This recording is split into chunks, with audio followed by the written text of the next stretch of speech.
За сайн байцгаана уу эрхэм хүндэт үзэгчтэй. Тэгээд Менторын цаг подкастын маань 12 дахь дугаар үгээр эхэлж байна. За энэ удаагийн дугаараар одоо миний мэдих одоо нэлээд ийм маш хурдан одоо өсөлттэй амжилттай явж байгаа маш олон захирал менторуудын маань нэг гайхалтай компанийг үүсгэн байгуулсан Их тайвны Чухланбаяр гэдэг одоо захирлыгаа урьж оролцуулж байгаамаа. Тэгээд ер нь зочдоо ингээд өөрөө нөгөө компанийн нэр албан тушаалын танилцуулдаг.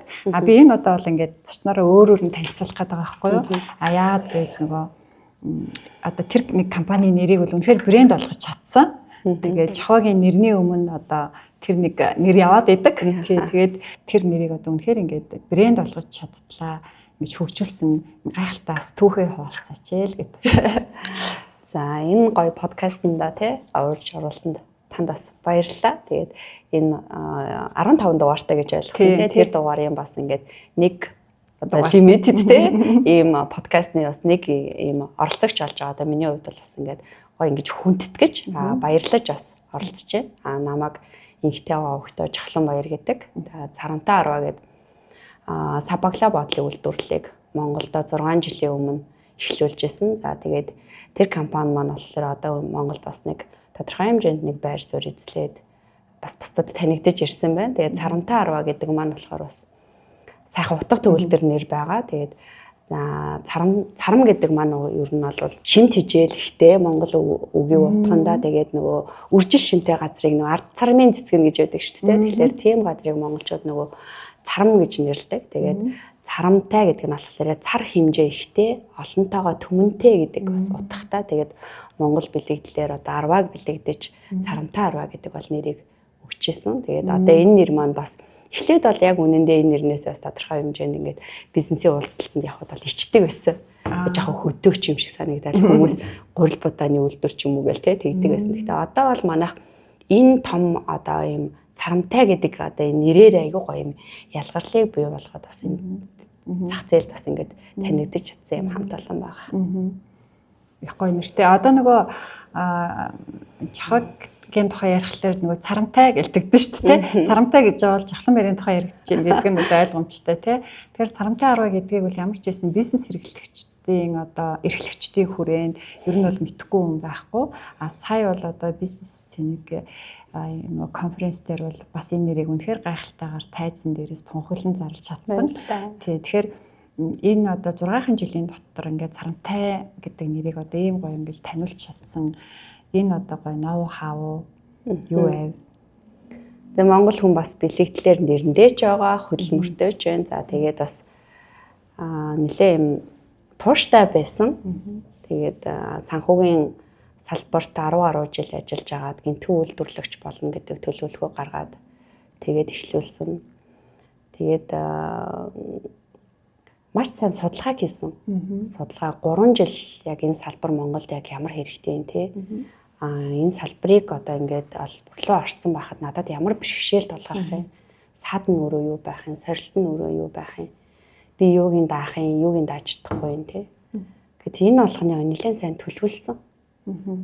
Тэгээд төлөвлөж аваад орсон. Тэгэл мэдээж бодсноос төсөөлснөөс тооцоолж яснаас нэлээд том сорилтуудаас тулгарсан ковидын цаг үе гээл те. Энэ салбар нь өөрөө Монголд хөгжөөг байсан ч гэдэг юм уу.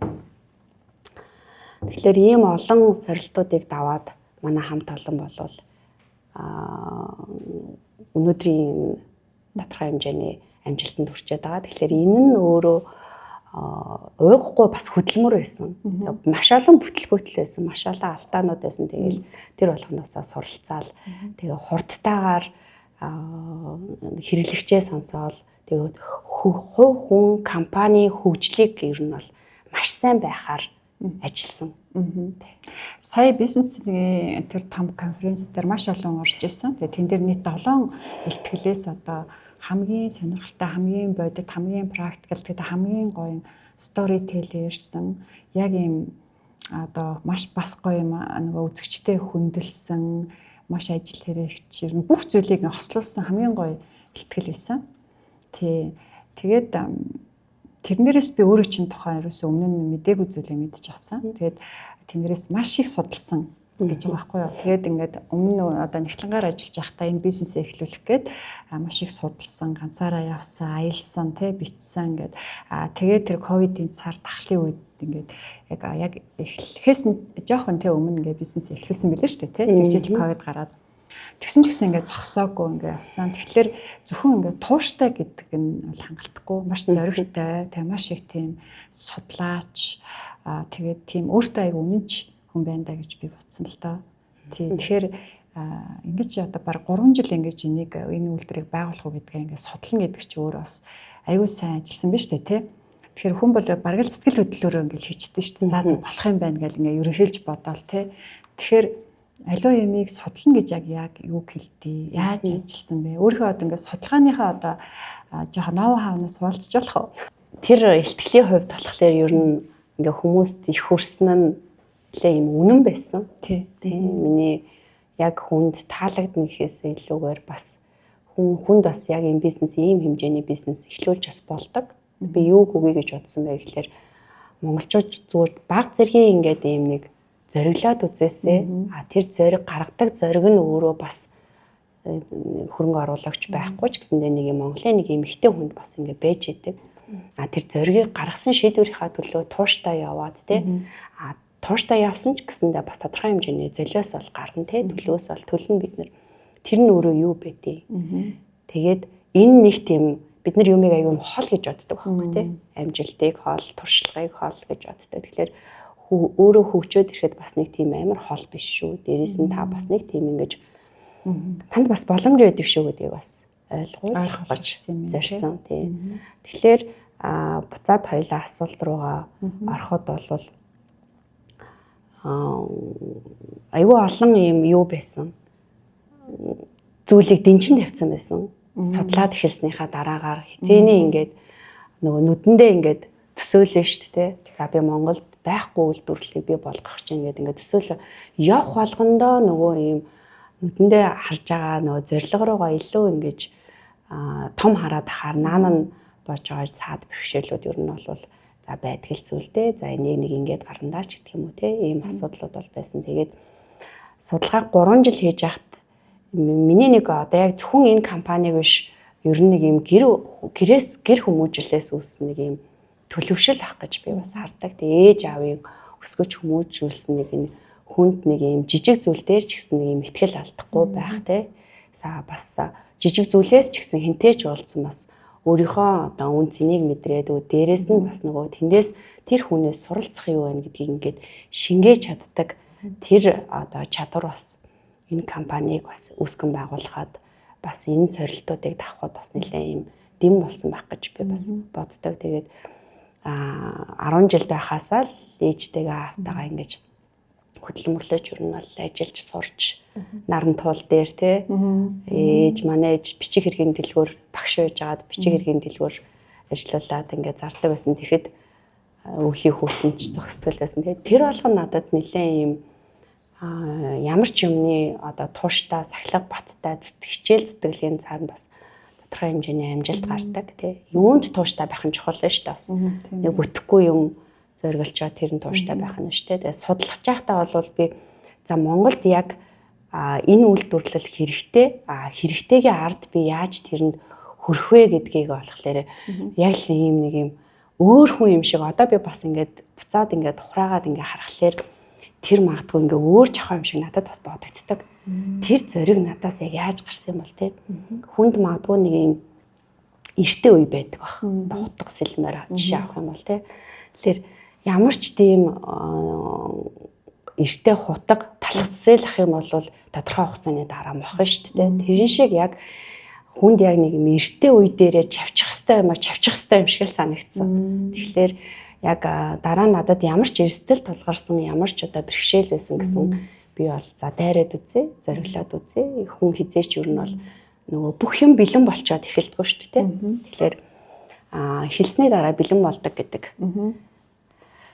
Одоо юм мэрэгэн санаагаар гэх юм уу тэгээд судалсандаа тэгээд надад одоо алдаа оноо суралцах зүйлүүд зөндөө байсан. Тэгээд явах болгондоо л нүдэ нэгээл гадагшаа гарах болгондоо за энийгээ сайжруулж болох юм байна. Энийг би Монгол эхлүүлчүүл бас ийм боломж байгаа мэн гэж маш жижигээс эхэлсэн.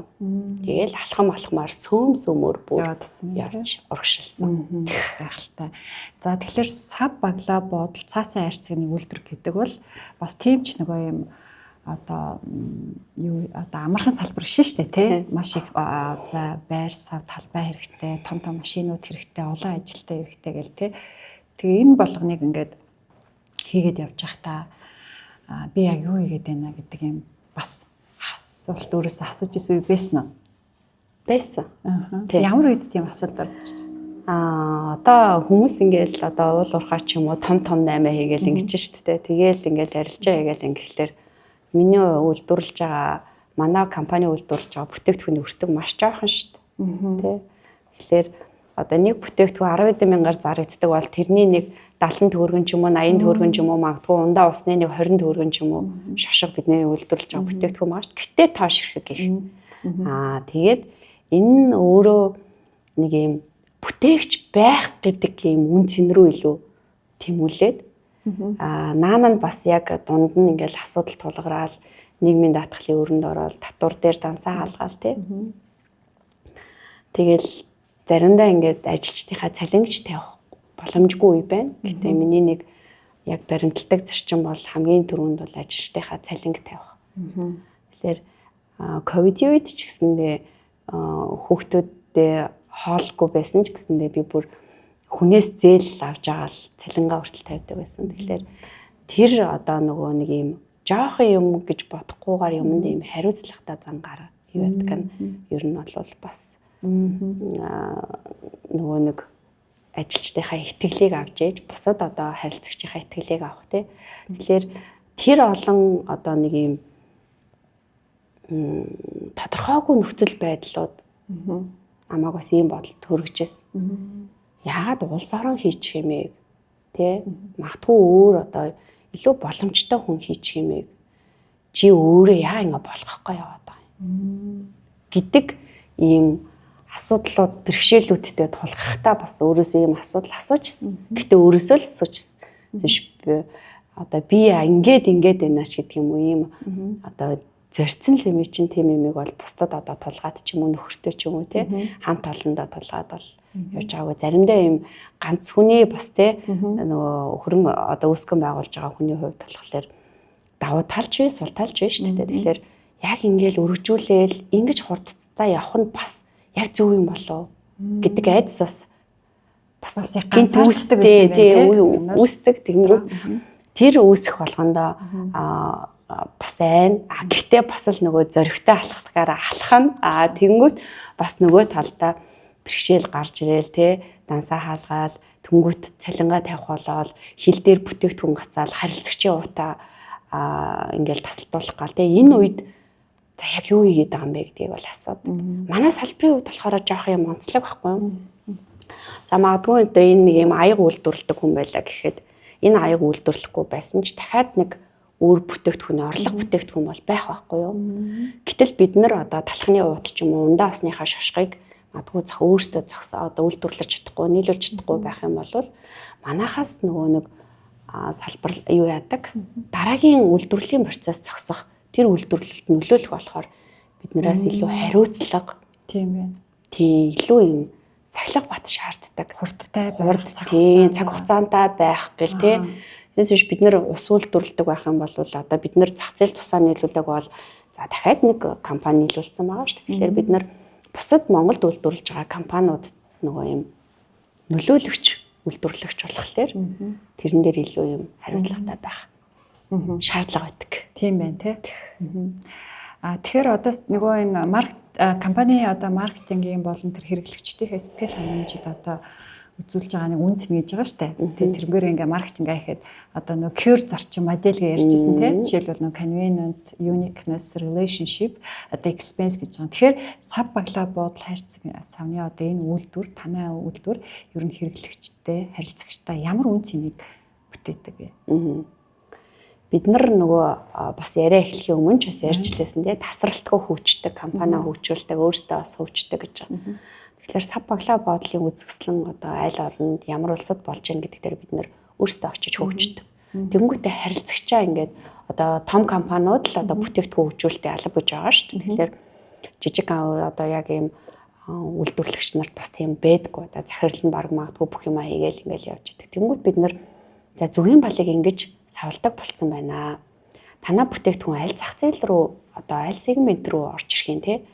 За тэгэх юм бол энэ бүтээгдэхүүний чи өнгө нь өөрөө юм байна гэдгийг бид нар зөвлөж чаддаг болцсон. Одоо илүү мэрэгжлийн болцсон гэх юм уу те. Тэгэхээр илүү их бас нөгөө халамжилдаг, тав тухтай те илүү сэтгэл гаргадаг юм байна те. Тэгэхээр зүгээр захиалсныхын дагуу хийгээд өчтгөө. Бид нар одоо юуны заримны Tesla-гийн заримны яг бүтээгдэхүүн дээр яг ингэж хамтарч байсан. За та нар яг аль зах зээл рүү зөвлөж орох юм бэ гингүүд бид нар одоо ингээд ийм бидний хэрэглэгч одоо эдээс эдэн насны ийм хүүхдүүд байна гэж аах. Тэнгүүт ийм тод өнгөтэй тий ийм зах зээл рүү ийм өртөгтэй зарах гэж байгаа бол ийм өнгөтэй ийм байна гэдэг. За дараагийн бүтээгдэхүүн дээр бүтээгдэхүүн хөгжүүлэлтэн дээр нь болохоор бид нар одоо ийм хуш модны самартаа нийлсэн ийм зарим гаргах гэж байгаа гэх юм бол ингэж байгаа бол хэдүүлээ жоох ийм лакшери өнгөөр тий ийм будаг оруулаад ийм өнгө хийвдээ тэгээд ийм байгалийн юм бол нэг ийм байвал зүгээр гэдэг зөвлөгөө хэрэглэгчтэй өгдөг. Тэг ингээ харахаар бол бид нар тухайн бүтээгдэхүүнийг хамталж үзэхээс өмнө зах зээл рүү анх удаа гаргаж хахад тэр бүтээгдэхүүний нөгөө амьдралын мөчлөг гэж байгаа даа шүү дээ. Тэгэхээр тэр амьдралын мөчлөгийг бид нар удаан байлгах дээр нь одоо ингээ зөвлөж чаддаг. Дээрээс нь бас нэг манай компанийн гоё ялгарл юу байдаг вэ гэхээр одоо тэр бүтээгдэхүүнийг энэ хэвийг нь захиалаад одоо бүх процесс үйлдвэрлэл Монголд хийгдэнэ. За тэгэнгүүт Монголд хийгдэхэд яг гэхээр та одоо бүтээгдэхүүн захиалсан бол манай үйлдвэр дээр ирээд яг тэр бүтээгдэхүүнээ тэр брэнд чинь та бит хоёрын одоо хүлээж байгаа ногоон өнгөний зүр өөр гэдэг байхгүй. Тэгэхээр би таны одоо хүлээж байгаа ногоон өнгөний мэдрэмжийг мэдэхгүй шүү дээ. Тэгэхээр та манай үйлдвэр дээр очиод яг өөрийнхөө брэнд ногоон өнгөийг гаргана. Тэгэхээр импортоор бүтээгдэхүүн үйлдвэрлүүлэх юм бол магадгүй те ямар ч ногоо ирж магадгүй шүү дээ. Өвсний ногоон бодцсон байсан чи Unity-лийн ногоон ирж магадгүй шүү дээ. Тэгэхээр тэр ээг одоо яг зах зээлд амьдруулах гэж байгаа тэр олон хүний хөдөлмөрийг бид нар яг хүлээлтээр нь үйлдвэрлэж чаддаг. Тэгэхээр тийм үнцнийг бол бүтээж чаддаг байна. Тэгэхээр чи одоо танах ч одоо хэрэглэгч рүүгээ одоо шинэ бүтээгдэхүүн гаргахад нь за захиалсныхын дагуу ингээд шууд үйлдвэрчдгөө саналаа айлна. Магадгүй ингээд танаас санал таалагдаа буцаах те хүлээлт үүсэх. Бараг ингээд тэгээд тэдний бүтээгдэхүүн бол ингээд танай хоёр нийлээд баг хамтын ингээд нэг юм бүтээл гараад байна шүү дээ те. Тэр танд одоо давхар нөгөө өнгөний дизайн ингээл одоо бас айгүй тийм ур чадвар байна тийм үү? Танаа мэдээс дизайнерууд байгаа л ах л та. Тэгэхээр бас энэ төрлийн судалгааг хийгээл явж байгаа уу? Хийгээл явж байна. Тэгээ энэ төрлийн судалгааг гадагшаа одоо нөгөө нэг үзэсгэлэн худалдаа тийм юм юмд явахдаа хийн зүгээр гадны одоо дэлгүүр орохдоо хүртэл хийн. За заримдаа ээжийнхээ ажлыг хийгээд тийм хүнсний дэлгүүр орж явахдаа шинэ ямар бүтээгдэхүүн би ганцхан сүү авахгүй дэлгүүр рүү орчоод хэзээ сүүгээ аваад гарч байгаагүй дэлгүүр рүү ороод тэгэл ингээ орсон энэ бүтээгдэхүүн ингэсэн байна да. За манай дээр нэг одоо шинэ брендинг ингээд орж ирж байсан да. Хөрөгчин дотор байх юм бол яаж ялгарх юм бэ те? Хөрөгчин дотор байгаа бүтээгдэхүүнүүд ихэнхдээ ийм өнгөтэй байна штэ. Тэгэхээр ер нь энэ бүтээгдэхүүний амтны өрөө нэг юм зөөлөн болохоор энэ өнгө нь өөрөө ийм баймар юм шүү гэдэг зөвлөгөөг бас өгдөг. Гоё юм байна. Тэгэхээр ерөөсөө бизнесээ яаж томруулах вэ? За эсвэл одоо тэр нөгөө захиалагчийнхаа одоо тэр хэлбэр загварыг ботохгүй илүү их тэр утга учир урт удаан хугацаанд зах зээл дээр орших одоо тэр хэрэгжилж байгаа хүнд ямар үнцийн мэдрэмж өгөх үү гэл тэр бүх зүйлийг ингээ бодоо явж идэг юм сабагла бодлын үйлдвэрийн захирлаад юм байна. Тэгэхээр чи бараг л өөрөө дизайнер болох юм тий. Дизайнер бүх баг хөх тэнгэрийн өнгөний хослол энэ яах вэ тэгэл ингээл айгүйх юм бодож тий бясалгаж явдаг байна шүү дээ. Эндээ өөр аюу ингэж жаргаад байдаг болсон. Судлаач юм байна. Үнээр аргагүй судлаач юм байна тий. За мэдээж бизнес хийхэд зөндөө бэрхшээл тохиолдож исэн гээд тэр бэрхшээлийнхээ тухай ярьж байхад надад бүр яана гэж ботсон нэг бэрхшээлсэн байхгүй нөгөө захиалга нь сабагла буудлынхын материал нь юун дээр хөрөдөрсөн юмсэн тий. Нүрстэй холилдсон байсан гэдэг тий. Тэр хэрвээ одоо хичнээн тонн хэдэн метр тийм материал яасан тэрийг ер нь яаж шийдсэн бэ? Би бүр тэрийг асуумаар санагдаад. Тий. Яг ковидын үед манай чингэлэг ачаанууд ирээн дээр гаццсан. Тий. Тэгэнгүүт тэр нөгөө ирээн дээр чингэлэг дугаараар нь татуулж байсан. Тэгээд тухайн үед чинь ер нь бол ямар л арга байна бид нар ингээл бүгднгээр нь үтсэн л дээ. Тэгэл хөдөөж явах яам орол чингэлэг дугаараар нэм бид нар стратегийн бүтээгдэхүүн үйлдвэрлэж чинь түүхэд гацчаад байна гэдэг ингэсэн чинь ямар ч одоо ийм өөрчлөлтийг гаргаж чадахгүй бүгдээрээ л ийм паникэнд байсан шүү дээ. Тэг ингээд тэгээжсэн чинь тэр нүүрсний машин банкныхаа зээлийг төлөөгүй. Тэгээд тэр орж иржсэн машинаар тухайн үед ганцхан л нүүрсний машин авч ирсэн. Тэгээд тэрнгөр ингээд тээвэрлээд ороод ирсэн түүхэд хүнсэнд ашиглах боломжгүй гэжсэн. Тэгээд устгалд орсон л доо. Тэнгүүт яасан бэ гэхээр дахиад өөр ямар бомтоор те яаж татах боломжтой байсан байна гэх. Тэгээ банктайгаа ярилцаад дахиж зээл аваад тухайн үед яг тэр нүүрсний машинтаа түүхий толилдоод байж хахад манай банк энэ Царамтай 10 гэдэг компани чинь орлого ороод идэг. Ковидын үед харин ч ингээд бизнесүүд зогсчоод ах чи энэ компани ингээд бизнесийн зогсохгүй яваад байгаа хэрнээ зээлээ төлөхгүй байгаа нь зээлээ төлөх сонирхолгүй гэж үтсэн. Тийм үтсэн. Тэгээд салбар манай тооцооны төвдөр байсан. Манай компани данс. Тэгмээс ер нь бол асуудал томроод төв рүүгээ очсон. Тэгээд төвөөс нь яг тухайн үед яг ирж таарад тэгээд би нөгөө нүүрснийхаа түүхий нүүрстэй холилдсон түүхийдээ хараад нөгөө нэг тийм үг өгдөө штэ.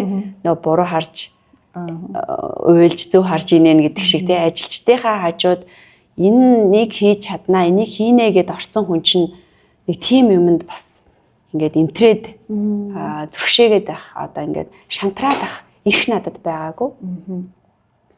Тийм болохоор за ямар гарц байгаа вэ гэж бодсон. Энд одоо би яах ёстой вэ гэжсэн чинь яг тэрийг ингээд шийдэж чадаагүй, бас ашиглаж болохгүйгээд байжсэн чи банк ирсэн. Тэгсэн чи банк ирэнгүүтээ энэ харилцагчаа зээлээ түл гэхээсээ илүү бид нар нэмэлт санхүүжилт өгөөд энэ асуудлыг шийдчих юм бол болох юм байна шүү дээ. Тэгээ банк маань яг манай салбарын онцлогийг аюул сайн ойлгосон. Тэгээд худалдаа хөгжлийн банк байсан. Тэгээд ташранд дуртахад бас худалдаа хөгжлийнхаа банкнд бол би дандаа талархаж явдаг. Тэгэхээр худалдаа хөгжлийн банк маань дахин санхүүжилтээ олгоод тэгээд энэ асуудлаас гаргаад дахиад түүхийдээ татаад тэгээд тухайн үед бас ингээл яг одоо түүхийдийнхаа нөөцийг бүрэн шавхсан. Тэгээд бизнес эрхлэгчд маань ч ер нь бол аюул сайн үйлдвэрлэл эрхлэгчд маань ойлгосон гэсэн үг. Тэгэхээр талхны утыг нэг юм 45 см-ийн өргөнтэй түүхийн эдэн дээр хэвлдэг байсан бол надад одоо ингээд 60-таа ч юм уу 80-таа байгаад байгаа байхгүй. Тэнгүүт одоо 45-ыг өхийн тулд тэрийг ингээд тасалж хаяна гэсэн үг, хаягдал гаргана гэсэн үг. Гэхдээ хаягдал гаргаад бизнес эрхлэгчийнхаа түүхийдийг энэ таслаагүйгээр нэг ч одоо бүтээгдэхүүнийхаа түүхийдийг бид нар харилцагчийг бол нэмж аваагүй. Гэхдээ тухайн үед Царамтай 10 гэдэг компанид итгээд ирсэн байсан харилцагчийнхаа нийлүүлэлтийг бол таслаагүйгээр бол тэр том одоо цар тахлын ард бол манай хамт олон бол гарч ирсэн. Тэгээд одоо ингээд үүсгэн байгуулагдаад 6 жил болж байгаа. Тэр 6 жилийн дотор чинь бас нэг ковидын үеийн нөгөө бизнесүүд арай жоохон суларснаас хамааралтай тийм олон харилцагч бас байхгүйсэн шүү дээ тий. Гэтэл одоо би танай харилцагчдын ингээд жагсаалтыг харахад бол маш олон харилцагч нар байсан. Тэгээд маш том групп компаниуд байсан байгаа байхгүй юу. Тэгэхээр энэ олон байгууллагууд энэ компанитай одоо ингээд мастер гэрээ хийгээд ингээд захиалга өгөөд хамтарч ажиллаж байна гэдэг бол энэ захирлынх нь одоо тэр хүн татах гэрээ хилцэл хийхтэй тэр ур чадвар аягүй сайн юм байна да гэж би бодоод тэгээд ингээд бодсон чинь нөгөө манай жохоо одоо аягүй тэмвэрштэй би чи нөгөө EBRD-ийн менторингийн хөтөлбөрөөс эхлээд нөгөө жохоог мэддэг болцсон дандаа эмэмсгэлж идэг баярлалаа. Нэг тийм гой хөнкөн юм өдөрөө эмээсэн аягүй тийм дулаахан тэгээ ингээ юмыг аягүй гой ингээд гой гүн асуудаг тэгээ өөрөө ч гэсэн тэрийг аягүй гой тайлбарладаг тийм хүн байсан байхгүй юу. Ер нь би анх тэгж харж ирсэн.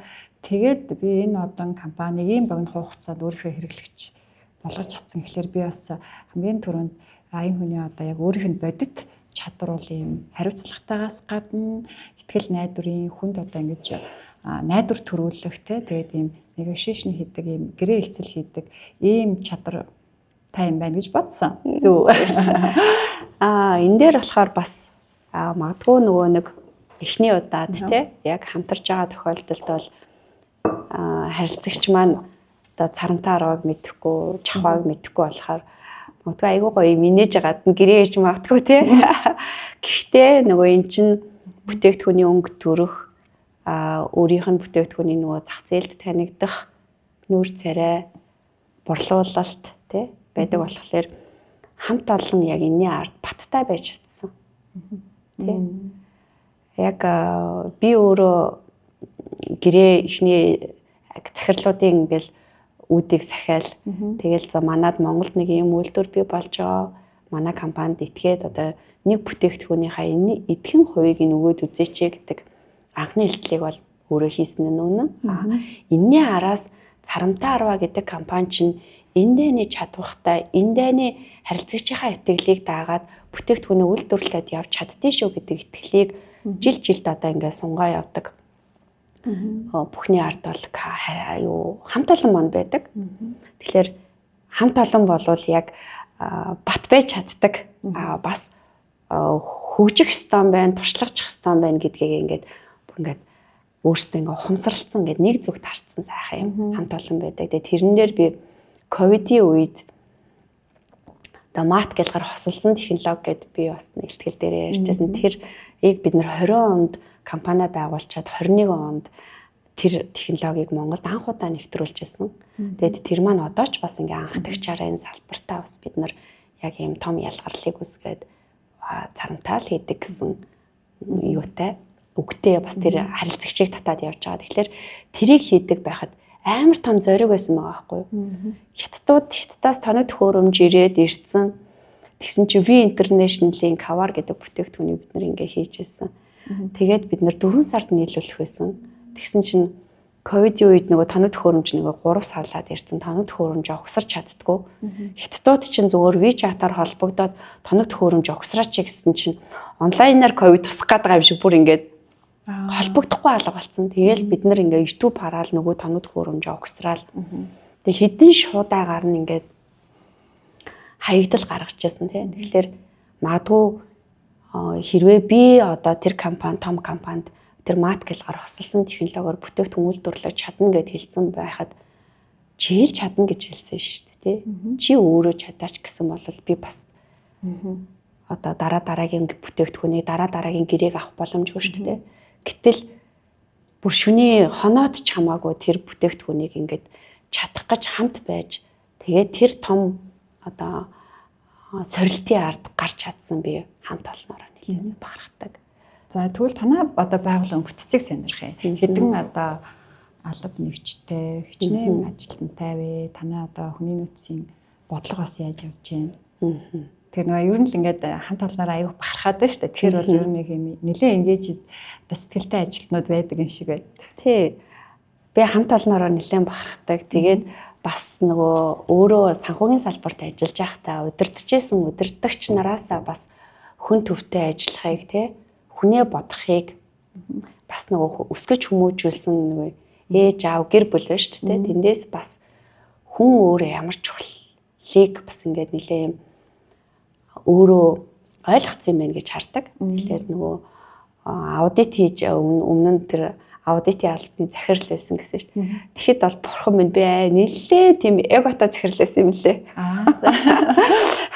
Бусад салбарууд руу ингээд шалгалтаар ингээд явж байхдаа ингээл хүнийг ингээл хайр найргүй ажлаас нь халдаг тий хүн ерөөсөө л нөгөө ажил хардаг тэр хүний цаана амьдрал байгаа юу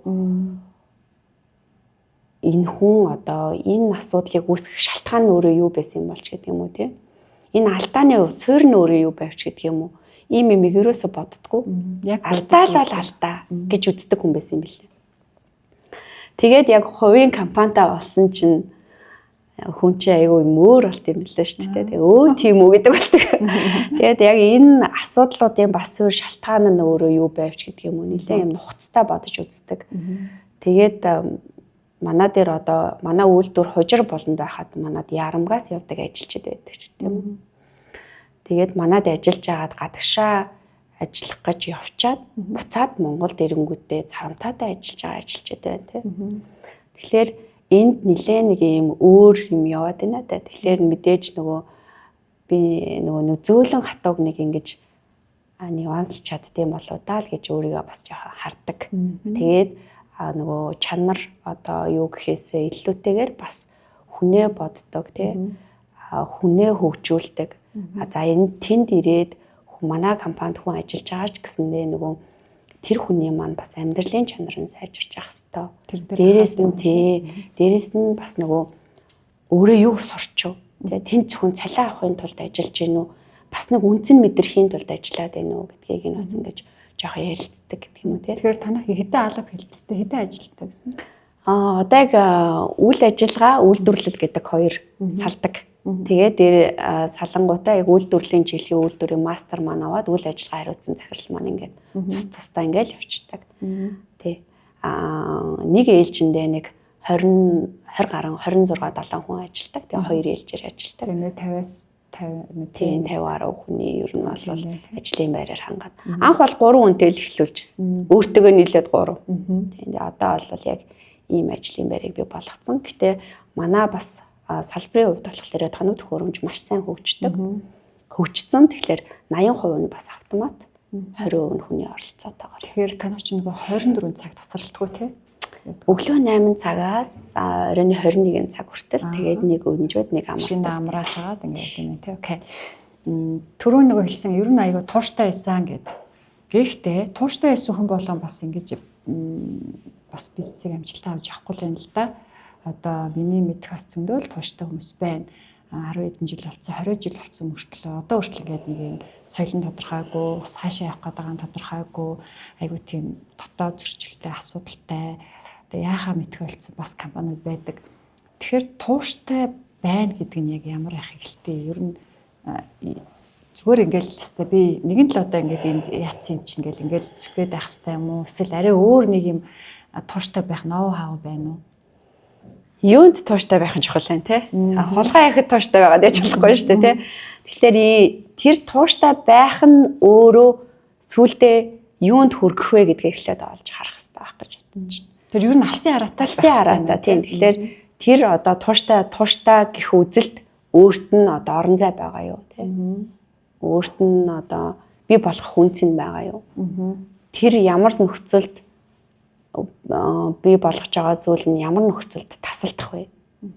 Хэрэглэгч нь өөрөө улирлын чанартай муу ч гэдэг юм те.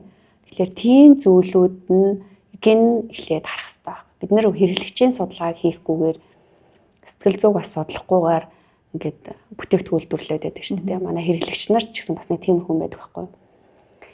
Органик бүтээгдэхүүн гिचээд одоо ингээд хар утанд савлах гаач гэдэг юм уу те. Тэгэхээр ямар ч судалгаагүй орох гэдэг нэг тийм нэг. Тэгэхээр жоохон нөгөө юмаа судлаад яг хэрэглэгч нь өөрөө хар цам зүсээ тагт чинь өөрөө улаан өнгөнд дуртай. Тэгмээ улаан цам зүйлдвэрлэнгүүтээ үндэснийхээ үйлдвэрлэлийг дэмжихгүй байх гэх юм уу тиймэрхүү байгаад. Тэгэхээр хэрэглэгч өөрөө хар цам зүсээ тэгвэл бид нар харыг л үйлдвэрлэх хэрэгтэй тий. Тэгэхээр хэрэглэгч өөрөө ямар бүтээгдэхүүн хүсэж байгаа юм бэ? Одоо юунд тууштай байх юм бэ гэдгээ л эхлээд ойлгох хэрэгтэй юм шиг. Тэгээд тууштай байхад нэлээ олон юм шаардна уу? Тий. Би бол их хүн гэхдээ нөгөө нэг юунд тууштай байхад одоо төлөөс гэж юм бол үнэхээр гардыг юм лээ. Тэгэхээр их хүн мэдээж нөгөө нэг дараа нь одоо хүлээн зөвшөөрөх хэмжээний золиос байх хэрэгтэй болов гэж би бас харсан. Тэгэхгүй болвол бас айгүй олон юмар ингэж эрүүл мэнд, гэр бүл, айгүй олон юмар хүмүүс ингэж золиос төлөөс тавьж тууштай байгаад байдаг. Тэгэхээр тэгж болохгүй. Тодорхой хугацааны дараа тэрэндээ буцаад ингэж харамсаад байвал яах вэ? Тэгэхээр тэр компаниг амжилттай болгохын үнцэн нь өөрөө юу байсан те. Тэгэхээр аз жаргалынхаа төлөө явсан ч нөө ажил амьдралын баланс гэж яриад байгаа шүү дээ. Тэгэхээр тэрийгэ хит алдахгүйгээр тууштай байх л чухал юм шиг байна. Тэрнээс биш би энийг босгох хэрэгтэй гэл гэр бүл үр хүүхдээ хаяад ч юм уу те. Одоо бол тийм тэрийг бас ингэж ойлгосон амар том юм кейс бол бас байгаад байгаа. Тэгэхээр тийм юмыг бол бити одоо хүмүүс бас одоо гаргаасаа л гэж хүсдэг. Тийм. Тэр нөгөө бизнесээ ч хүмүүс эргээд хэдэн жилийн дараа нэг харамсалтай л байдаг л да. За би нэг тэрэн дээр жоохон тэгсэн юм аа. Тэрэн дээр жоохон харамсдаг гэдэг. Таны хувьд одоо ингээд 6 жилийн хугацаанд бизнес ихтэй эргээд бас харамсах юм байдгүй. Би 4 охинтой. Тэгэхээр нөгөө хүүхдүүдийнхаа нэг хөлд орж байгаа ч гэдэг юм уу те. Яг энэ бизнестэй маань эхлүүлээд яг декретээ авахд яг энэ бизнесээ эхлүүлсэн. Тэгэхээр тэр 4 дахь хүүхдийнхаа одоо ийм нөгөө айгүй юм гоё мөчүүдийг айгүй баг харсан. Тэгэхээр одоо бас нэг 2 жилийн өмнөөс би бас бизнесээ жоохон системчлээд ирэхээр жоохон нөгөө нэг бизнесээ тутаж амьдарч байгаа тий. Хүмүүс маань алдаа гаргаж байгаа ч гэсэндээ яг нөгөө хариуцж байгаа хүнд нөгөө тэгтээ одоо нөгөө хүүхдүүдтэй гэр бүлтэй цаг гаргахыг хичээж байгаа. Амралтын өдрөөр амардаг болж байна тий. Тэгэхээр би буцаад одоо тэр хүүхдийнхаа дөнгөж хөлд орж байгаа ч гэдэм үү 3 сартаа байхад нь л орхио явчихсан. Тэгэхээр тэр мөчүүдэд нь байж чадаагүй болохоор одоо дахиад одоо айгүй гоё мөчүүд байна шүү дээ. Суралцж байгаа шилжилтийн нас тэрэн дээр нь бас цуг байхыг ингэж хичээж амьдарч байгаа. Би болохоор ингээд жохоо 4 хүүхэдтэй гэдгийг мэдээгүй. Тэгээ яад бол жохоо ингээд маш их хэмээг амжуулдаг. За сүүлийн үед бол манай жохоо чинь EBRD-гийн менторингийн хөтөлбөрт эхлээд ментэй байсан. Дараа нь ментор болсон. За тэгээд өөрийн хариуцсан ментигээ бүр ингээд бүр бизнесийн амжилттай болгоод хувийнх нь үдч гэсэн нэлээд амжилттай болгосон гэж би сонсч байсан. Дээр нь одоо Binayд бол бас нэлээд том салбар хариуцсан ерөнхийлөгчийгээд ингээд явдаг. Тэгээд бусад ингээд үйл ажиллагаа олон нийтийн болон бусад хүмүүсийг хөгжүүлэх юм ажлуудыг хийдэг. За өөрөө бол ингээд бие маш гоё авч явдаг. Тэгээ маш юм элегантны харагддаг ийм одоо эмхтэй байгаа байхгүй юу. Тэгэхээр эндээс би юу гэж харсан гэхээр одоо Жохогийн хувьд бол одоо дэмжих систем нь аюул сайн ажилт юм байна. Тэгэхээр тэрийг одоо яаж ажилуулж байна гэдэг юм ноу хавыг л би сонсомоор байна л та. Яагаад гэвэл одоо ийм эмэгтэй бизнес эрхлэгчид аюух байдаг. Би өөрөө бизнесээ санаачилсан, би өөрөө зээлээ авч जैन, би өөрөө бүх юмаа хийж जैन.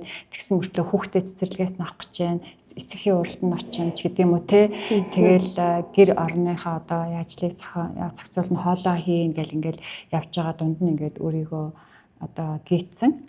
За тэгээд сүултээ маш их залхаад би юу яг юу игээ яваад байгаа юм бэ? Би зүү юм хийж гин үгүй юу гэдэг ч юм уу. За магадгүй нөгөө гэр бүлийнхнээсээ тусламж өсгөөр нөгөөдөл нь чи тусламж хэрэгтэй бол тэгэл хэлэхгүй яасэ. Чи өөрөө л сонгосон бидтэй те. Тэгээд чиний л замчтай чи өөрөө эрсдэл даач гэдэг юм уу гэл иймэрхүү юм харилцаанууд үүсдэг гэдээ би сонсч байсан. Тийм ер нь бол байдаг. Тэгэхээр Жохоо захирлуул тийм биш вэ. Тэгэхээр энд нэг ноу хав байгаа. Би тэрийг л мэдвэрээ. Баярлалаа. Маш гоё асуулт байна. Тэгээ хүмүүс бас заримдаа тэгж асуудаг тий. Та яаж хүрэлцээд байгаа юм. Тэгээд одоо сүүлийн үед ингэж одоо сошиалар аягүй гарч ийн. Тэгээд компани чинь ингэж бүтээгээд байна. Одоо яаж амжуулж яах гэж асуудаг. Тэгээд мэдээж хүн чинь өөрөө цаг хугацаа, энерги өөрөө хэмжээтэй шүү дээ тий. Тэгэхээр би бүгдэд нь хүрэлцэж чадахгүй, би бүгдийг нь чадахгүй гэдгээ эхлээд өөрөө хүлээн зөвшөөрсөн. Тэгэхээр одоо миний амьдралд би юуг нь хийж чадах юм, хэнийг нь хинт хуваарлах юм гэдгийг нэлээд сайн ингэж менеж хийдэг гэх юм уу. Тэгээд хуваарлаад өгсөн болвол тэндээсээ бас дутаж чаддаг. Хянаад идэх байх юм шиг тий. Тэгэхээр нөгөө итгэж чаддаг тий. Тэгэхээр хэлэх үг байсан ч орхидог. Тэгэхээр магадгүй одоо гэрээ одоо чи зохицуулъя. Би одоо энэ компаниг одоо үүсгэн байгуулахад надад нэг ийм одоо цаг хугацаа хэрэгтэй байна. Энэнд би одоо ингэж өөрийгөө зориулах хэрэгтэй байна. Ийм байхгүй бол болохгүй байна гэдгийг одоо эхний ээлжинд бол гэр бүлийнхээ хүнтэй аягүй сайн ярилцсан. За тэгэнгүүт мэдээж тэр хүн чинь ингээл яг бид нар шиг те яг ингэж ажиллахгүй шүү дээ. Зарим нэг юмнууд нь ингээд сэтгэл төрөхгүй ч юм уу ийм заримдаа гарна. Гэхдээ тэрийг нь ерөөсөө чи ингээд энэ би ингээд энэ гэдэг биш. Өөрөө аваад хийх биш. Хийх ёстой байсан ч хийхгүйгээр өнгөрч чаддаг. Тийм үү. Тий. Тэгэхээр одоо манай нэг найз бас байдаг. Шөнийн хэдэн цаг хүртэл ажиллачаад шөнө 4 цаг хүртэл гэрээ цэвэрлээд тэгээд би өглөө ингээд гарч ирлээ гэд ингээд нойрмоглоод ингээд байж байгаа байхгүй юу. Тэгэхээр нөгөө нэг бас нэг тийм үг байгаад байдаг шүү дээ нөгөө тэгээд ер нь тэр гэр цэвэрлээд хинт хэрэгтэй. Уг нь тэр ээж тайван сайхан бүтэн ойртой хоноод эрүүл байгаад урт наслах юм бол тэр хүүхдүүдэд хэрэгтэй шүү дээ. Тэ? Мэдээж хуваарлах юмыг аюул сан хуваарладаг. Хариуцлагыг бас хувааж өгдөг. Дээрээс нь дэмжих систем гэр бүл маань маш сайн ажиллаж чаддаг. Тэгээд азар ингээд түших тулах хүмүүс бас надад итгэж намайг дэмжих хүн бас олон байдаг. Дээрээ нэг ахтай, доороо 2 эрэгтэй дүүтэй. Тэгээд манай 2 дүүч гэсэндээ яг энэ үйлдвэрлэлийг эхлүүлж яхад ажилчин хүний нөөц байхгүй байхад бүр өөртөө ажилдаа ирнэ хийж байгаа ажлаа орхиол энэ салбар руу бүгдээрээ л мэдэхгүй шүү дээ, ажиллаж исэн. Тэгэл 3 сартаа хүүхдээ орхиол гадагшаа судалгаагаар явж байхад манай ах, манай бэр 2 манай хүүхдийг аваад үлдчихсэн. Тэ тэгэл яг тэнд ингээ өнжин хоноо ажиллаж байхад манай гэр бүлийн хүн хараад агаад яг энэ өөр хүүхдээ хараад ингээ ажиллаж исэн. Тэгэл гадагшаа ингээл явхад манай ээж аав арыг ингээ хардаг. Хамт олон маань бас л суралцаал явж байгаа хүмүүс байгаа. Тэгээд суралцаа явж байхад нь би жижигхэн юмыг өөрөө анх ард нь хийгээд өгсөн ч гэсэндээ нөгөө хамт олонд нь хүлээн зөвшөөрлөхийн тулд нөгөө захирлыгаа тий нөгөө хариуцж байгаа хүнийгээ за энэ өөрөөр нь хэлүүлж өөрөөр нь үйлдүүлдэг. Тэгэхээр нөгөө хүмүүсийг одоо ингээд байр суурьтай байгаад өөрийнх нь хийж чадахгүй байгаа юмыг нь би хийгээд өгсөн ч нөгөө хүний хийсэн юм шиг ингээд алдаршуулж чаддаг гэх юм уу тий. Тэгэхээр ийм олон юмнуудыг бол хийжээж өөрөө нөгөө тутаж амьдарч хойно үлдчихэж одоо юугаар гэх юм бол одоо эхлээд бол нөгөө өөрөө эхлээд хөгжимчин байсан гэх юм уу тий. Тэгээ дараа нь одоо нөгөө тий өдөртаач болсон. Тэгээд нөгөө соло тоглоод авахгүй нөгөө хүмүүсийг ингээл юу яаж энэ шүү энэний хөгжим тоглоод байгаа шүү энэ одоо энэ удаад яачин дугуурлаа те энэ удаад морин ур дагууллаа ч гэдэг юм уу энийг ингэж хүлээн зөвшөөрүүлж бусдад ингэж хуваарлаж ажилдаг. Тэгээд тэгжээж бас нөгөө амар амгалан байж дараагийнхаа компани стратегийг хийхгүй болвол яг нөгөөдөлтэйгээ адилхан ингээд өдөр болго ингээд галан амтраагаал асуудлаа шийдээд ах юм бол надад энэ компанийг өсгөх дараагийн шатанд гаргах цаг хугацаа бол байхгүй гэж хардаг. Тэгэхээр өөрийгөө хэрэгтэй юмд нь нөөцөлж одоо хуваарлаж ингэж ажилдаг. За B80-ийн хувьд болохоор компани хувь хүн өөрөө хөгжиж компани хөгждөг гэж бол хардаг. Компани бол өөрөө бол өсөх боломжгүй удирдах байгаа хүн удирдахж компаниуд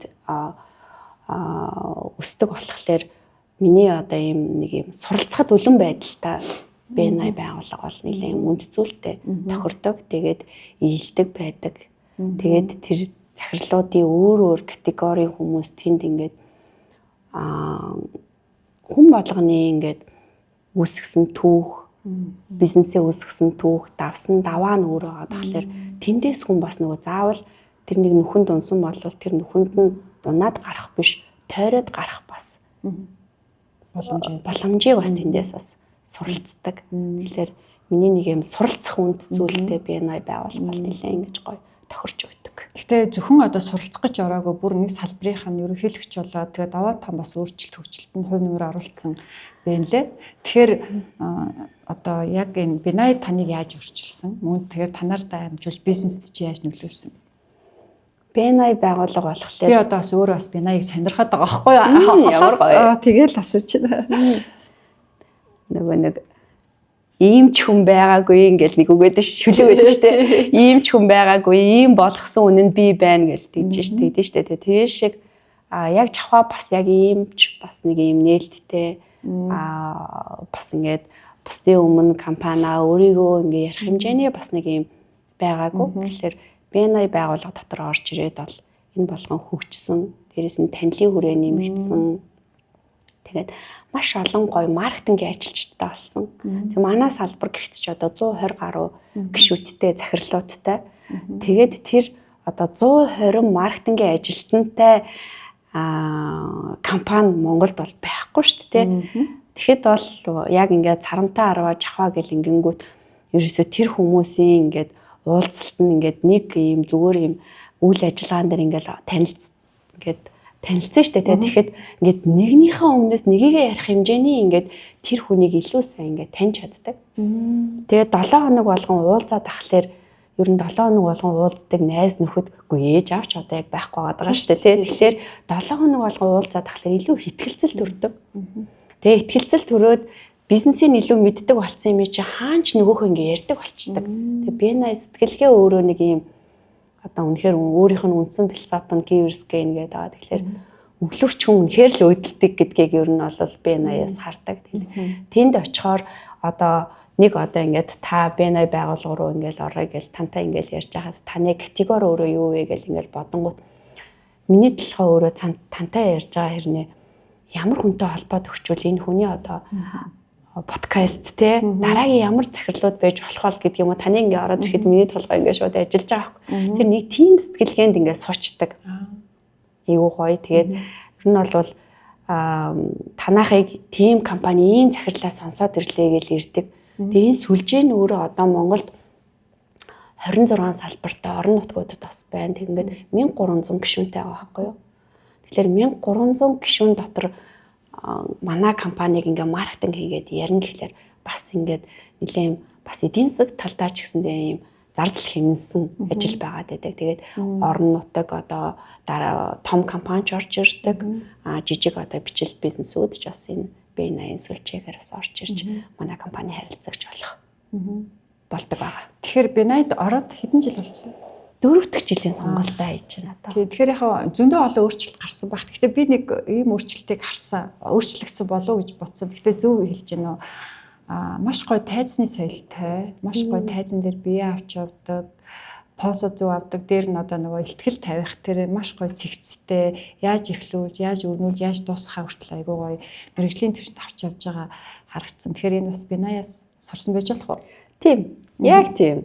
Тийм BNI-аас ер нь бас сурсан. Тэгээд BNI-аас сурахдаа 7 хоног болгон компани өөрийнхөө бизнесийг одоо нөгөө лифтний танилцуулга гэж ярьдэн шүү дээ. 20 секундэд 30 секундэд бизнесээ танилцуулна гэхээр анх хүмүүс ингээд юу яриад байгаа юм бэ гэж боддог байхгүй тийм 30 секундэд танилцуулна гэхээр элеватор pitch гэдэг. Тийм тэгэхээр ер нь бол тэнд бол суралцсан. Тэгээд тэр захирлуудаас суралцаад сурж байгаагаа ч одоо тэр олон ийм мундаг захирлуудын дунд орчхоор бас нөгөө сурж байгаагаа ч анзаарахгүйгээр хөгжсөн л байт юм билээ хүн. Тэгэхээр нөгөө манай подкастын өмнөх дугаар дээр орсныг бизнес эрхлэгч эмэгтэй хүн олонний дунд орж хөгждөг гэж ирж ирсэн. Тэрийг баталсан гоё жишээ байла. За би түрүүний одоо нэг асуултаа болон нөгөө хариулсан байдлыг тань ингээд зөв нэг дүгнээд хэлмээр юм л та. Жишээлбэл ингээд маш олон ингээд ажлын хажуугаар ингээд дэмжих системээ ажиллуулж чадж байна гэдэг чинь тэр хүмүүст ингээ өөрийнхөө хийж байгаа зүйл зорилгыг ойлгуулж байна те. Тэгэхээр та бол одоо айгүй гоо тийм нээлттэй, ээлдэг мөртлөө өөрийн гэсэн зарчимтай юм байна. Мөн одоо маш их хайрлагдаж хүндлэгдсэн эмэгтэй байна л гэж би ойлголоо. Баярлалаа. За өөрөө үүсгэн байгуулсан компанийнхаа ерөнхий захирлын хийгээл, SEO хийгээл ингээд яваад идэх хүмүүс байдаг. Тэ ер нь одоо нийтлэг тийм байгаа шүү дээ. За энэний давуу тал нь юу? Сул тал нь юу? За давуу тал нь мэдээж олон байгаа. Асуудал хурд шийдвэрлэгдэнэ. Одоо юу гэдэг чи өстой тууштай байна, нөгөө алсын хараа тодорхой байна гэдэг. Сул тал нь юу вэ? Яг одоо явандаа ингээл яах вэ? Одоо SEO тавих уу? Эсвэл одоо өөрөө ингээ яваад ах уу гэсэн санаа яваад байна да. Энэ дээр бол би яг өөрийгөө яг энэ нэрч хүчээрээ дээрэс нь яг энэ компани ингээ гадагшаа тий өөрөөр одоо компаниараа дамжуулж өөрийгөө ингээд танилцуулж яваад байгаа энэ ажлыг бол би 2 жилийн төлөвлөгөөтэйгээр харж байгаа. Тэгэхээр дараагийнхаа хүмүүсийг бол бэлдээд эхэлсэн. Тэгэхээр 2 жилийн дараа танаад бол та бол одоо өөр SEO яах юм биш үү тий. Тий, өөр SEO томилно. Тэгээд тодорхой хэмжээнд нөгөө хүмүүсээ сургаад тэгээд алсын хараагаа нэг зүг рүү харуулад ингээд эхэлсэн байгаа. Давуу болон сул тал гэх юм бол мэдээж бүхий л зүйл цаг хугацаатай шүү дээ. Тэгэхээр миний одоо яг нэг байр суурин дээр харах үнцэг 2 жилийн одоо юм ингээд шинжлэгдээд байна шүү дээ. Өөрчлөгдөж байгаа болохоор мэдээж өөрийнхөө одоо амжихгүй гэдгээ мэдээж хүлээн зөвшөөрөөд 2 жилийн араас тэгээд хүмүүс одоо бизнесээ бас ингээд аюу их ингээд салбарлуулдаг шүү дээ. Тэгэхээр миний хувьд бол бас яг тэгж одоо та дарааны юу их вэ гэдэг хүмүүс асуудаг байхгүй юу? Одоо танаа энэ сабаглаа боол одоо юм чи ингээд аюу завтаа болцсон байна. Чи юу их вэ гэдэг. Тэгэхээр би ер нь бол Гэтэ нөгөө Сабагла гэдэг өөрөө том юм гарчиг байдаг болохоор тэрэн донд орж байгаа одоо төрлүүдийг нэмээд тэр болгондоо ингээд ер нь бол байгууллагаас ажилчин томилоод ерөнхийд нь өөр нэг юм чиглүүлэх одоо туз маягаар явъя даа л гэж боддог. Тийм байна тий. Тэгэхээр би нөгөө таныг өө энийг аваад би нэлээд хэдэн жил одоо өөрөө аваад явна гэж хариулах юм болов гэсэн чи үгүй байлаа. Үнэхээр гайхалтай гоё хариулт өгч जैन. Нөгөө хатан зүгийн синдром гэдэг би нэг юм нийтлэгчж байгаа байхгүй юу? Тэгээд энэ яадаг вэ гэхээр ингээд өөрөө л одоо нөгөө юм ялангуяа эмэгтэй удирдлагуудад их байдаг гинэ. Өөрөө үүсгэн байгуулсан, өөрөө одоо энэ захирал болсон бол өөр хүний гарах дурггүй. Тэгээд өөрөөсөө илүү чадвартай, ялангуяа залуу, тэгээ илүү чадвартай, өөрөөс нь өөрөөр одоо сондгоо сэтгэдэг, өөр санаа хэлдэг, өөрийг нь шүмжилдэг ч юм уу те. Ийм одоо хүмүүсийг ерөөсөө хүлээн зөвшөөрдөггүй. Тэг яг л би мэдчихээн одоо гэдэг ийм хандлагатай тийм ээ. Тэгэхээр ер нь яг нэг юм хатан зүг шиг яг өөрөө тийм дотор ингээд байлгаад байдаг. Тэгээд сүулдэ нэг ингээд өрөөгөөж гарахгүй. Гэхдээ ингээд нэг юм хүлээн зөвшөөрөгдөж, хайрлагдаж те одоо алга ташуулаад тэр байдлаа тасцсан. Тэгээ яг тэн дээрээ маш олон жил байцсан, залам шалаагаа бэлддэггүй. За тэгээ хажуудаа ингээд хамт ажиллаж байгаа хүмүүсээ менторлож чиглүүлдэггүй. Ийм одоо эмгтэй удирдлагыг ер нь хэрэгжилдэм байлээ. Тэгээ яг би зөвхөн хөөрхөн судалгаа хийсэн чи яг ийм хүмүүс байд юм лээ. Тэгээ өөрөө ингээд үүсгэн байгуулчаад айгүй олон жил өөрөө л захирлын хийгээл яваад байдаг. Эсвэл өөрөө нэг албан тушаал дээр очичвал дараа үеийнхнийг бэлддэггүй юм хүмүүс байдаг. Тэгэхээр та бол тийм хүн биш байна. Та бол тийм хатан зүгийн синдромтой хүн биш байна гэх тээ. За та өөрөө бас ментор хөө. Манай EBRD-ийн эмэгтэй бизнес эрхлэгчдийг дэмжих менторингийн хөтөлбөрт ментороор ажиллаж ирсэн. За тэгэхээр та өөрөө бас энэ олон асуудлыг шийдгээд ментортай байдаг бахта ер нь амьдралдаа одоо ухамсарт амьдралынхаа цаг үеэр нэгчний ментортэй байсан. Одоо ментортэй юу? Би ментортой болох гэж бас явсан. Жах эрэл хайгуул хийсэн. Тэгээд яг нөгөө нэг чиглэлээр гэхээс илүүтэйгээр нөгөө ингээ хүмүүстэй ингээ уулзаад ярилцсан шүү дээ. Тэгэнгүүт одоо ээж байхад энэ хүнээс суралцах юм байна. Бизнес эрхлэгч байхад энэ хүнээс суралцах юм байна гэдэг нэг жоохон авахгүйхийн ухаанаар яг хандаж хүмүүстэй ингэж ярилцсан. Яг тэр гээд одоо заагаад өгчих ментор бол яг нэр зохиод бол менторлож бол яваагүй. Тэгээд нэг хүнийг бол хайсан чинь нэлээд үнэтэй хүн байсан. Тухайн үед бол тэгээд нөгөө чухал нь өөрөө надад юу байсан болохоор бизнесийн маань бас хөрөнгө оруулалт байсан болохоор би тухайн үед одоо алдаа гаргаад алдаагаа менторлуулсан гэх юм уу. Тэгэж бол алдаанаас суралцаж тий ирсэн. Та өөрөө ментор. За тэгээд өөрийнхөө бас ментиг бол бас амжилттай явж байгаа. Явуулахад бас нэлээд амжилттай явахт нь бол нэлээд нөлөөлсөн гэж би сонссон. Мөн одоо түүнээс хойш та нэг одоо ментороо болгооч гэж хүсэлтүүд хэр ирж байна. Тэгээд менторлох зав гарч байна уу? Нэг гар урлалаар бизнес эрхэлдэг нэг хүн ирсэн. Тэр нөгөө гар урлалын хүнд би жоох ингээ надад нөгөө менторлоход суралцах зүйл байх дутуу байгаа мэн гэдгийг би анзаарсан. Тэр хүндээ менторлж байхдаа жоох юм хатуу хилцсэн. Тэр гар урлалаар бүтээгдэхүүн үйлдвэрлэдэг хүмүүс нь тэгээд нөгөө тод өнгийн утсаар тэгээд ингээд хүүхдийн юм нөгөө нэг дөнгөж ингэж хэдхэн сартай хүүхдийн тоглоом үйлдвэрлэдэг. Тэгээд ментор авах гэсэн тан дээр ингээд би ингээ ийм хийд юм аа гэдэг. Бүтээгч байгаа сэтгэл нь надад айгүй гой санагдсан.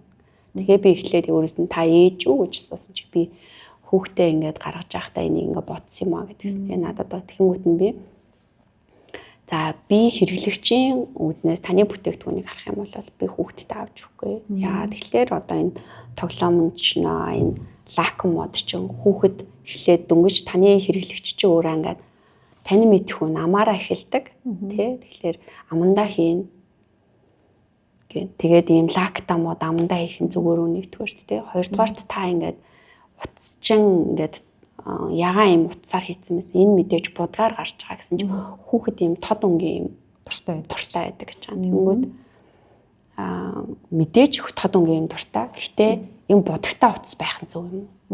Тэгэхээр та яг энэ бизнесийнхаа санааг эхлээд ингээд бодоод үзээч. Та арай өөр юм хийгээд үзсэн дээр юм шүү. Таны өөрийн суралцсан одоо юу чинь сургуульч өөрөө юу юм? Та өөрөө юунд юу хийхээр аз жаргалтай бол тийм. Та ингээд бизнес эхлэх гэхээс илүүтэйгээр эхлээд өөрийгөө жоох ингээд сонсоод ч юм уу тий. Ингээ үзүүл яасан болоо гэдгийгсэн. Тэгээд гонцсон болов эсвэл өөрийгөө олох гээд олоод явж байгаа юм болов тэгээд дахиж бол над дээр ирээгүй дахиж нэг тийм санал яг. Тэгэхээр яг би нэг дэлхийн эдэн том шилдэг менторуудыг дагдаг байхгүй юу? Тэгсэн чинь тэдний нийтлэлийг л унштэй. Тэгвэл нэг нийтлэл дээр тэгсэн ментор өөрөө ментигээ сонгодог л гэдгийгсэн юмсан. Тэгэхээр нөгөө менти одоо та миний ментор болооч гэнгүүт ментор заавал окей гэд ментор нь бол хаалгагүй. Тэгэхээр нөгөө ментор өөрөө ментигээ сонгодог гэж байгаа байхгүй. Тэгэхээр магадгүй нөгөө таны менти биш л байсан баг л та. Ажгаа харамссан юм араас нь. Харамссан. Тэгээд хүн ингээд суралцъя гэд ирж байхад нөгөө хүлээлтэнд нь хүрсэнгүй юу. Гэтэ би нөгөө хүний цагч өөрөө хязгаартай болохоор нөгөө насны эрт нарны голтоод гэдэг шүү дээ тий. Эртхэн шиг өөр юм хайгаад илүү үр дүнтэй юм хийгээсэй л гэж би бодсон. Гэтэ тэрийг магадгүй зөвөр буюу нөгөө хүнтэй юм зөөлнөр илэрхийлэх ястаа байсан болов гэж харсан да. Гайгүй хөө. За цаашдын одоо мөрөөдөл зорилго юу вэ? Цаашдаа болохоор би нэлээд залуу сионерыг доороо бэлдэнэ. Тэгэхээр тэр чиглэлээрээ ч бэлдээд эхэлсэн. Тэр ерөөсөө менторийн ажил бас хийгээл цаашдаа ч хийсээр авах юм тийм. Тэгэхээр яг компанид ажиллаж байгаа юмудаа ажилчтай болохоор яг юун дээр нь чиглүүлэх үү? Тэгээд сапагла бодол гэдэг маань өөрөө маш том зах зээл, маш том орон зай. Тэгээд ер нь ийм нөгөө хэрэглэгүй газар гэж байна шүү дээ. Тэгээд нөгөө өдөр болгон хүн идэхээ зөксөхгүй байгаа болохоор мэдээж энэний орон зай бол байгаа. Гэтэ хөнгөн үйлдвэр категорид ордог хэрнээ хүнд үйлдвэр байхгүй. Японд нэг сапагла бодлын үзэсгэлэнд оролцоо явж байсан чинь тэр японочууд гэжсэн мэдээ соёл нь арай өөр л дөө. Тэгээд та яагаад ийм юм хийгээд байгаа юм бэ? Тэ. Та мөн одоо сапагла бодлыг байгаль дуустдаг болгох гээд та яагаад ингэж хөрөнгөө зарцуулаад хүмүүсийн боловсролыг өөрчлөх гээд хүмүүсийн хандлагыг өөрчлөх гээд ийм юм хийгээ яваад байгаа юм. Энэ таны хийж чадах ажил биш. Дээрээс нь та хийгээд чадчих зүйл биш шүү дээ. Энд чинь улс орон тогтолцоогоор хийх хэрэгтэй юм гэдэг хэлжсэн. Тэгэхээр яг энд нэгэн тал зорьсон юм чинь энэ том импортоор шийдэгдэж байгаа зах зээлийг дотооддоо үйлдвэрлэлийн цар хэмжээг илүү нэмэгдүүлэх гэдэг нь бол нэлээд юм том амбицтай зорилготой явж байгаа юм байна тий. Одоо яг энэ танай салбарыг нэгтгэсэн юм нийгэмлэг гэж үү юм уу? Сапагла бодлын холбоо гэж бол байдаг. Тий. Тэгэхээр энэ өөр бид нар одоо бол зөвхөн юм гэлхор утаар хийж байгааг хийж байна тий. Тэгэхээр цаас утаар байж болж байна. Тэгээд маш олон одоо ундааны савгээл тий. Өөр зөндөө олон сапаглагнууд байж байна. Тэгэхээр тэднийг бид нар яаж одоо олон улсын түвшинд бид нар сэдэж хийхгүй шүү дээ. Импорт нь түүхийд нь өөрөө импортоор байгаа болохоор тэгэхээр бид нар тэрийг маш хурдтайгаар копи пестийг яаж хийх вэ? Зүгээр тий. Хурдтай байх нь өөрөө бас зөв гэдгийг бас бодож ил хийж байгаа та. Танай үйлдвэрт одоо яг ямар мэрэгжилтэй, ямар туршлагатай, ямар хандлагатай хүмүүс ажиллах хэрэгтэй юм бэ? Одоо та чинь хүний нөөцийн бүр тэнгэр шүү дээ тий. Тэгэхээр миний хувьд одоо ингээд хараад ахаар хандлага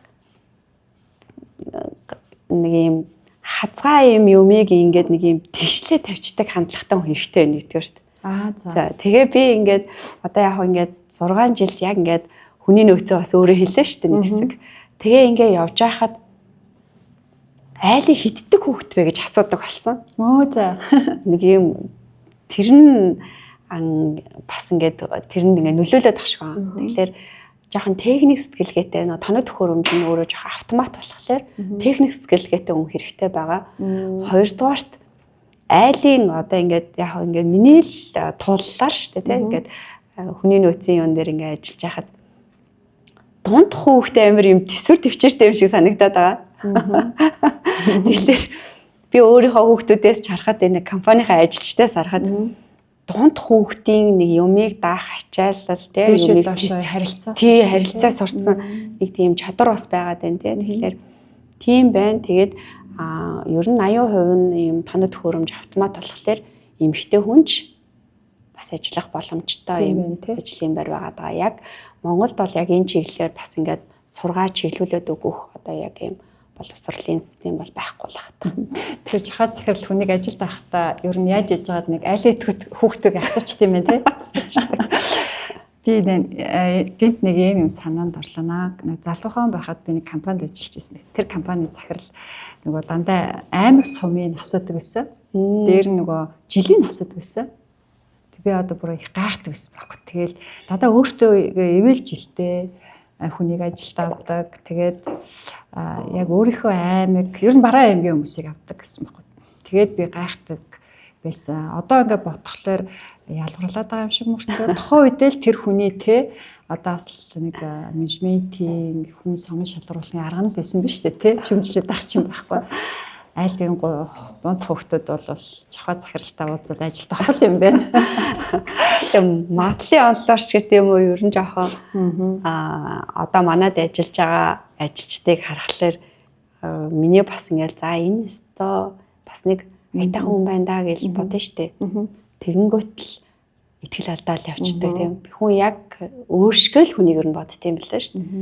Тэгэл эцгийнхийгээ хүндэлдэг гэл ингээл нэнгүүд би ээжигээ ингэх гэсэн зэрлээ би ингээд гингүүд тэр болгоны нэхлээс сонсоол ингээл чи нөгөө ээж аавынхаа ачиг хариулж чадахгүй байгаа юм чинь за нэг хүн ч гэсэн хариулах гэж хахад тийм болъё дооч гэдэг юм ингэж удаад явдаг байсан чинь тэрнээс хойш бас хийгүйх ингэж итгэл хөвдөд тахар хүнд бас ингээ гомдоод байдаг. Тэнгүүт ингээ би ер нь юунд ингээд юм бэ тэгээд хэддэг хүүхэд бас энэ хүн чинь манад одоо ажиллаад байгаа хүн ер нь айлын хэддэг хүүхэд юм бэ гэл ингээл харахад дундхал байгаа даа. Тэгээд яг тэрийг анхны уулзалтаар асуухгүй ч гэсэндээ дараа нь ингээд гарч байгаа үр дүнгуудаас харахаар нэг тийм юм болов гэдгийг бас сая тантай ярихдаа л гэнтхэн бодоод ороод ирлээ. Тий, би бас танаас нэг гоё чанар харлаа. Тэгээд би ч одоо нэг мэрэгжлийн өвчин юм уу нэг юм ер нь ярилцсан үнийхэд нөгөө сайхан зан чанарууд нөгөө анхдагч болон бодитын ур чадваруудыг айгүйх ингэж анзаардаг байхгүй юу? Та ер нь айгүй сайн судлаач юм байна. Баярлалаа. Зөвхөн одоо бүтээгдэхүүн биш, зах зээлийг биш, бизнесээ биштэй ерөөсөө хүн ер нь бүх зүйлийг судалт юм байна. Тэгэхээр та бол нөгөө харааны ой тогтоолт их сайтай, амтлах, өнөрлөх дээр нэгээд мэдрэмжил та бол айгүй сайн хүчтэй хүн байна гэж би одоо харж байгаа гайхалтай. За тэгээд сүүлийн асуултаа асууя. Манай подкаст хугацаатай болохоор за бизнесийн санаа байгаа бөгөөд эхлүүлийг гэтэл одоо би чадах уу гэд явж байгаа ийм эмэгтэй ч зөндөө байгаа. Тэгээд эхлүүлсэн бизнесээ бас үнэхээр би чадахгүй юм байна. Би болоогүй юм байна. Би энэ бизнесийг хийх болоогүй юм байна гэж одоо орхисон хүмүүс байгаа. Мөн маш гоё бизнес эхлүүлчээ. За энэ бол миний хийх ажил, миний байх газар биш юм байна гэд ингээд орхисон ч хүмүүс байгаа тий. Тэгэхээр энэ хүмүүст та ингээд одоо үнэхээр бүр сэтгэлийн цаана одоо өгт байгаа нэг гоё зөвлөгөөгөө өгөөч тий. Одоо зүгээр тууштай байг гэж хэлэх нь бол хангалттай байгаа байхгүй юу тий. Яг яаж одоо энэ 6 жилийн дотор одоо ийм гоё одоо бизнес хийх тий одоо энэ царам тань арга гэдэг энэ брендийг бүтээх вэ тий. Энэ бол айгүй 6 жил бол бизнесийн ийм брэнд бол бас бага хвцаа штэ тий. Гэтэл та бол тэгээд хамгийн гол нь ковид энэ төр хүн хэцүү үеийг давцсан байгаа байхгүй юу. Тэгэхээр нэг ноу хаа байна. Тэрийг л сонсч иж би одоо дуусгах гэдэг юм да тий. Тэгэхээр надад ч гэсэн таны энэ зөвлөгөөс хэрэгтэй л байна л да тий. Айгүй олон нөгөө хүмүүсийн эргэлзээг одоо тайлаад өгөөч л гэдэг хүсэж байна. Би бас өөрөө бас нэг юм ботчоо яваад байгаа байхгүй юу. Тэгээд бас эхлүүлж чадахгүй бас эргэлзээл ингээл байгаад байгаа байхгүй юу. Хүнд чинь нэг юм байдаг. Юм болов гэж би бодсон. Нэг юм өөрийн нэг энэ хараад нэг юм хийх ёстой нэг ажил гэж байгаа даа шүү дээ. Тэгэхээр нэг өмнө нь хүнд зөвлөгөө өгсөн гэдэг байгаа. Таны өөрөө чадах юм чи юу юм бэ те? Та өөрөө ямар потенциалтай хүн юм те? Хаана хүлээн зөвшөөрөгддгийг гэдэг эхлээд өөрийгөө аягүй сайн ингэж олох ёстой болов. Тэ. Тэгээд өөрийгөө сонсоод өөрийгөө мэдрээд тэгээд за нэг өөрт нэг юм чадчих юм шиг нэг юм мэдрэмж орж ирдэг тий. Тэгээд тэрийгэл аягүй сайн сонсох хэрэгтэй болов уу гэж би бодож байна. Тийм. Гэхдээ дуу хоолойгоос тийм дотоод өөртөө аягүй сайн ойлголцох. За тэрний дараагаар нөгөө мэдээж та бүгдийг чадах албагүй, бүгдийг чадах ч боломж байхгүй. Тэгэхээр тэрийг аягүй сайн нөгөө яг өөрийнхөө чадах юмыг л чадаал, бусдын чадах юмыг бусдаар нь хийлгээл хүрлцэхгүй шүү дээ гэдгээл хүлээн зөвшөөрөх хэрэгтэй болов гэж бодож байна. Тэгээд яг энэ болгоныг би нөгөө суралцаж л ер нь бол бүтээсэн. Тэгэхээр бүх юмны шийдэл нь нөгөө нэг шантрахч үе байдаг, унахч үе байдаг. Энэ болгонд суралцаад өөрийгөө сонсоод хөгжүүлээд тэгээ суралцах гэдэг маань нөгөө нэг ном уншаал тий. Ингэх биш шүү дээ.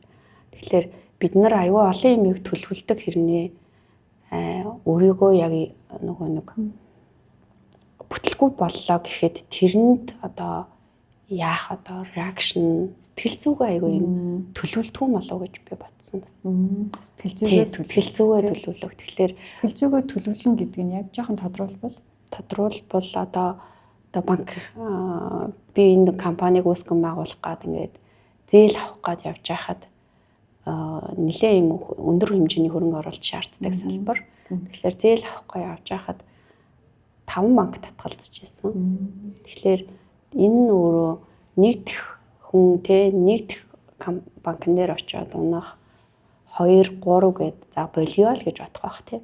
Тэгэхээр би чадна гэд өөрийгөө олоод өөртөө ингээд итгэцэн байхад би энэ ийм гоё төсөл өргөөж нь өөрөө ийм байгаа. Тэгээ би энийг өөрөө чадна гэд ингээд гарцсан байхад нэгдэх банкнаас шууд дэмжинэ гэдэг хариу аавна гэдэг угаасаа би сэтгэл зүй өөрөө бол дотроо хүлээн зөвшөөрсөн байсан. Тэгэхээр татгалцлыг урьдчилан тооцоолоод тэрийг хүлээж авч чадаа л гэсэн юм шиг. Тийм. Тэгэхээр мэдээж бүх юмд уналт ирдэг. Одоо гэр бүл дээр ч гэсэндээ одоо төсөөлөөгүй аюул олон асуудлууд, бэрхшээлүүд гарч ирдэг, сорилтууд гарч ирдэг. Тэр сорилт угаасаа үүсгэн тодорхой. Тэгэхээр тэрэнд та хамгийн муу тохиолдолд яах юм? Хамгийн сайн тохиолдолд одоо ингээд нэг цаагаад өнгөрөөд авахгүй тий. Өөрийгөө нэг ингээд бариад даруу байх. Унаад ахад нэг юм нумраад авахгүй сэтгэл зүй өөрөө ямар байх юм гэдгийг бид нэр аюу сайн ингэж тооцоолох хэрэгтэй байна гэдгийг л харсан да. Тэгээд одоо сорилт болгоны ард ингээд давааны цаанд даваа гэдэг шиг хүн гараад ахаар хөгжөөд ахаар та илүү чадварчаад илүү ийм хаттай болоод л байт юм билээ. Тэгэхээр юм мэдээж жижигээс эхэлдэг. Тэгэхээр хизээч юм дандаа ингээд бэлэн байдаггүй. Тийм болохоор эхлээд үз, сориод үз, сорилт чи өөрөө таныг ингэж хөгжүүлэх бас боломж байдаг шүү л гэж хэлмээр байна да. Гайхалтай. Тэгээд би 48% номын зохиогч Роберт Гринийн номнуудыг унших туфтаа. Тэгээд одоо тэр мастер гэдэг номыг уншиж байгаа байхгүй. Тэрэн дээр хүн ер нь нэг юмныхаа мастер бол гэдэг. Би Master of One гэж яриад байгаа байхгүй. Тэгээ яах гэвэл тэр хүний төрөлхийн өгдөл авьяас те дээр нь одоо дотоод дуудлага байгаа шүү дээ. Одоо би яг энийг л хийнэ гэсэн. Тэрэн дээр одоо тасралтгүй одоо тууштай байгаад алдсан ч гэсэн шалтрахгүй хөдөлмөр гэж байгаа байхгүй. Туршлага гэж байгаа байхгүй. Тэгээ яг тэрнгээрээ л тэрэн дээрээ ингээл төвлөрөл гэж байгаа. Ингээд ягаад гэвэл тэрнийхээ бол мастер болдгоо л гэж юм л да. Тэгэхээр би бол таныг ерөнхийдөө энэ бол сав баглаа буудал цаасаа хайрцагны бизнесийн одоо хөгжүүлэлтийн бол үнэхээр мастер болсон хүн байна гэж одоо харж байна. Тэгээд миний урилгыг авч подкаст өчүүхэн жижигхэн подкастт маань одоо оролцохыг зөвшөөрсөнд баярлалаа. Тэгээд цаашдынхын ажил бизнест амжилт хүсье. Тэгээд маш олон хүний амьдралд нөлөө үзүүлээ. Дээр нь маш олон хүнийг бизнестэй болгоход нь одоо менторлоод хөгжүүлээд явж байгаа. Тэгээд өөрийнхөө гэр бүлийг сайхан аваад явж байгаа. Үнэхээр одоо бриллиант шиг юм гялтгансан эмэгтэйтэй диско хугацаанд хамт хайсандаа маш их баяртай байна. Тэгээд манай өнөөдрийн зочин бол Царамтай Арвай компани үүсгэн байгуулагч ерөнхий захирал Инх тайвны Жахлан Баярлалаа. Баярлалаа. Баярлалаа.